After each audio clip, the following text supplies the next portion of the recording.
वसुधा पाताळात बुडाली होती. अंधकार, अन्याय आणि असुरी अहंकारानं सृष्टी व्यापली होती. धर्म लोप पावत चालला होता.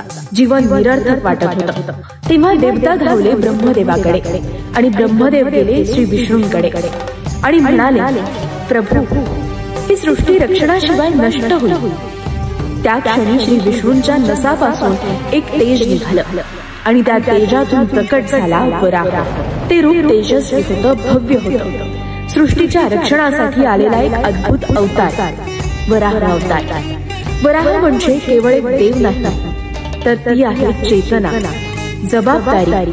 जेव्हा धर्म संकटात असतो तेव्हा रक्षण करता प्रकट होतो.